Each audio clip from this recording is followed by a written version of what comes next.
11월 10일 새벽 말씀 묵상 시작하겠습니다. 거룩하신 아버지 하나님, 오늘도 저희들에게 새날을 열어주시고 주님의 뜻을 발견하고 또 주님과 동행하기를 소망하는 마음 허락하시니 감사드립니다. 오늘도 성령으로 우리를 충만케 하시어 주의 말씀을 깨닫고 주님과 동행하며 주의 말씀을 이 땅에 온전히 이루며 살아갈 수 있도록 인도하여 주옵소서. 예수님 이름으로 기도합니다. 아멘. 오늘은 사무엘기상 10장 17절에서 27절까지 말씀 같이 읽고 묵상하겠습니다. 사무엘이 백성을 미스바로 불러 주님 앞에 모아놓고 이스라엘 자손에게 하나님이 하신 말씀을 전하였다. 나 주 이스라엘의 하나님이 말한다. 내가 이스라엘을 이집트에서 데리고 올라갔고 내가 너희를 이집트 사람의 손과 너희를 학대하던 모든 나라의 손에서 건져내었다. 그러나 오늘날 너희는 너희를 모든 환난과 고난 속에서 건져낸 너희 하나님을 버리고 너에게 왕을 세워달라고 나에게 요구하였다. 좋다. 이제 너희는 지파와 지방별로 나 주 앞에 나와 서거라. 사무엘이 이스라엘의 모든 지파를 앞으로 나오게 하니 주님께서 베냐민 지파를 뽑으셨다. 사무엘이 베냐민 지파를 각 집안별로 앞으로 나오게 하니 마드리의 집안이 뽑혔고 마드리의 집안 남자들을 앞으로 나오게 하니 기스의 아들 사울이 뽑혔다. 사람들이 그를 찾았지만 보이지 않았다. 그래서 사람들이 다시 주님께 여쭈어보았다. 그 사람이 여기에 와 있습니까? 주님께서 말씀하셨다. 그는 짐짝 사이에 숨어 있다. 사람들이 달려가 거기에서 그를 데리고 나왔다. 그가 사람들 가운데 섰는데 다른 사람들보다 어깨 위만큼은 더 커 보였다. 사무엘이 온 백성에게 말하였다. 주님께서 뽑으신 이 사람을 보아라. 온 백성 가운데 이만한 인물이 없다. 그러자 온 백성이 환호성을 지르며 임금님 만세하고 외쳤다. 사무엘이 왕의 제도를 백성에게 알려준 다음 그것을 책에 써서 주님 앞에 보관하여 두고 온 백성을 각자의 집으로 돌아가게 하였다. 사울이 기브아에 있는 자기의 집으로 돌아갈 때에 하나님께 감동을 받은 용감한 사람들이 사울을 따라갔다.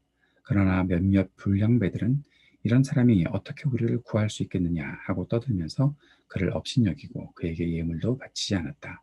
그러나 사울은 못 들은 척 하였다. 사무엘이 백성들을 미스바로 불렀습니다. 그리고 사울을 왕으로 뽑았다는 사실을 전하게 됩니다. 이 모든 과정 속에서 사무엘은 백성들을 하나님께서 인도하셨고 구원하셨고 고난에서 보호하셨고 그렇게 하셨는데도 불구하고 백성들이 하나님을 버리고 왕을 달라고 요구했다라고 그렇게 말하고 있습니다. 하나님께서 뜻하신 때가 있죠. 하나님께서 이스라엘 백성들에게 왕을 주시기로 이미 마음속에 계획하고 계셨는데도 불구하고 이스라엘은 성급하게 이방 나라들처럼 우리도 왕이 있었으면 좋겠다. 그런 식으로 왕을 달라고 요구했던 것이고 하나님께서 보시기에 지금 이때에 왕을 달라고 하는 것은 하나님을 버린 것이다 라고 판단하셨던 것으로 보입니다. 그러나 하나님께서는 그들에게 왕을 허락하시는 것이죠. 그래 너희가 한번 좋은 왕을 너희에게 좋은 왕을 내가 선택해 주겠다라고 생각하셨던 것으로 보입니다. 그리고 사울을 선택하셨던 것이죠. 그 가운데서 이제 베냐민 지파 또 그 베냐민 지파 가운데서 마드리의 집안들 남자들 중에서 기스의 아들 사울이 뽑히는 과정들이 나타나 있습니다. 그런데 사울이 보이지 않았죠. 사울이 숨어 있었던 것입니다. 왜 그런가 하면 두려워서 숨었던 것이죠. 사람들의 앞에 왕으로 나서는 것, 그리고 자기에게 책임이 맡겨지는 것, 그 모든 것들이 아마 두려웠을 것입니다. 사람들은 사울을 찾는 장면에서 주님께 사울이 어디 있냐고 묻고 주님은 사울이 숨어 있다고 답하시는 이런 장면들이 있습니다. 사무엘과 지금 사람들이 대화하고 있는 것이 아니라 주님과 백성들이 대화하고 있는 장면들을 보게 됩니다. 이해가 되지 않는 것은 저 개인적으로 이해가 되지 않는 것인지 모르겠는데 주님께서 지금 그들과 함께 이야기하고 계시는데 그들은 왕을 찾겠다고 그렇게 난리인 것이죠. 그리고 하나님께서 뽑아주신 사울이 왕으로 세워질 때 사울은 지금 두려워서 숨어있는 장면들이 있다는 겁니다. 어떻게 보면 좀 코미디 같기도 합니다. 어쨌든 사울이 숨어 있었던 것을 한번 생각해 봅시다. 사울이 겸손했기 때문에 지금까지 자신이 작은 자라고 여기고 겸손하고 또 뭔가 이렇게 숨기려는 그런 마음들 때문에 그렇게 숨어 있었던 것일 수도 있겠지만 두려움이 더 컸지 않았을까 생각해 보게 되는 거죠. 주님께서 맡기신 일을 감당하기 위해 나에게 뭔가 자신감이 필요할까? 나에게 더 준비될 것이 필요할까? 그런 생각들을 하면서 두려운 마음들 때문에 아마 숨어 있지 않았을까 싶습니다. 근데 여기서 한 가지 기억해야 될 것은 사울은 이미 하나님으로부터 징조도 보았던 것이죠. 하나님이 그를 완전히 딴 사람으로 변화시켜 주셨던 모습들을 보여주셨던 것입니다. 뭐 숨어 있었던 것이 계속해서 도망다니는 것은 아니니까 모세도 그랬고 또 다른 하나님의 사람들도 처음 하나님께 쓰임 받을 때 나는 아닙니다. 나는 어립니다. 나는 말을 못합니다. 등등으로 뒤로 뺐었으니까 사울에게도 그런 부분이 있는 것이 예, 이해도 되지만 또 누구라도 그렇게 뭐 그럼 내가 하겠습니다. 뭐 그렇게 나아갈 수 있겠습니까? 그런 것들이 그럴 수 있겠다 생각이 되지만 사울에 대한 좀 부정적인 인식 때문에 그런 것인지 사울이 지금 하나님 앞에서 너무 두려워하는 것은 아닐까. 그러면서 이런 생각도 해봅니다. 겸손함도 필요하겠지만 하나님을 신뢰하는 마음이 있다면 그 두려움을 떨쳐버리고 용기를 내야 할 필요가 있지 않겠는가 생각해 보게 되는 것이죠. 어쨌든 사울은 왕으로 섭니다. 사무엘이 이렇게 말하지요. 주님께서 뽑으신 이 사람을 보아라. 온 백성 가운데 이만한 인물이 없다. 이만한 인물이 없지요. 키도 다른 사람들 어깨 위보다 더 커 보였고 잘생겼을 것이고 온 백성이 사울을 보자마자 임금님 만세하고 외치면서 환호성을 지르는 그런 장면들을 보면 사울의 그 외모로 나타나는 모든 것은 굉장히 탁월하지 않았을까 싶습니다. 백성들의 마음에 드는 왕이 세워지고 있습니다. 사무엘은 백성들에게 왕의 제도를 알려주고 책으로 쓰죠.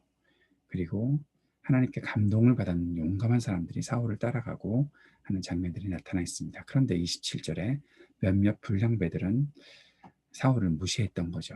사울이 숨어 있었던 모습도 그랬겠지만 마음에 안 들었던 것이겠죠. 이런 생각을 해봅니다. 모든 사람에게 인정받는 것은 쉽지 않다. 누군가는 신실한 동역자가 되기도 하지만 누군가는 끝까지 반대만 하는 사람도 있을 수 있다라는 것입니다. 세상에 다 그렇죠. 많은 사람들이 나를 좋아하는 것은 어쩌면 가능할지도 모르겠지만 모든 사람들이 나를 좋아한다. 그것은 쉽지 않은 일입니다. 불가능하다고 생각해도 되지 않을까 싶습니다. 반대를 받을 때가 있는 거죠. 반대를 할 때는 별별 이유로 다 반대를 합니다. 이런저런 이유를 다 갖다 대는 것이죠. 그런데 잊지 말아야 될 것이 있습니다. 하나님께서 세우신 사람을 무시하거나 하나님의 뜻에 무관심한 채 사람을 무시하는 일들은 없어야 되겠다라는 겁니다. 왜 반대하는가? 하나님의 뜻에 어긋나기 때문에 라는 하나님의 뜻을 잘 깨닫고 그 안에서 반대할 수는 있겠지만 하나님의 뜻에는 관심도 없고 내 취향이 아니라서 반대한다. 하나님께서 원하시는 그 길에는 관심이 없고 내가 내 스타일에 맞지 않으니까 반대한다. 아니면 무조건 반대한다. 그런 것은 결국 하나님을 거절하는 것이 된다라는 사실도 생각해야 되는 것입니다. 왜 이 사람들을 불량배라고 그렇게 표현했을까요? 그들의 삶의 모습들이 이 속에 나타나 있는 것들을 보게 되는 것이죠. 그런 사람들에 대해서는 하나님께서 분명히 심판하실 것이다 라는 생각을 해봅니다. 하나님의 뜻을 이루어가는 과정 쉽지 않습니다. 그러나 그 안에서도 우리가 주님 앞에 신뢰를 하는 마음으로 좀 더 당당해져야 될 필요가 있고 또 모든 것이 내 취향대로 다 맞아떨어지는 것이 아니더라도 그러나 하나님께서 하실 일들을 이루시겠다라는 분명한 믿음으로 나아갈 수 있는 우리가 될 수 있기를 바랍니다. 오늘도 우리 함께 이 땅을 위해 기도하고 또 우리 교회를 위해 교우들과 자녀들 우리 청년들을 위해 기도해 주시기를 바랍니다. IT 동열 선교사님을 위해서도 사역을 위해서도 아까의 학교를 위해서도 함께 기도해 주시기 바랍니다. 우리 미국 땅을 위해서 대통령 선거 이후에 여러 부작용들이 나타나지 않도록 모든 것들이 민주적인 절차 안에서 온전히 평화 가운데 잘 진행될 수 있도록 위해서 기도해 주시기를 바라고 또 우리 조국을 위해서도 함께 기도하는 시간 갖도록 하겠습니다. 기도하겠습니다. 하나님 아버지, 주님께서 맡기신 일들을 감당해 나갈 때 우리 안에 겸손함도 허락하여 주시고 또 주님 앞에 당당하게 나아갈 수 있는 우리의 마음 갖도록 인도하여 주옵소서. 주님의 뜻이 어디에 있는지 그 안에서 주님 뜻을 이루며 살아가는 우리 모두가 될 수 있도록 인도하여 주옵소서. 예수님 이름으로 기도드립니다. 아멘.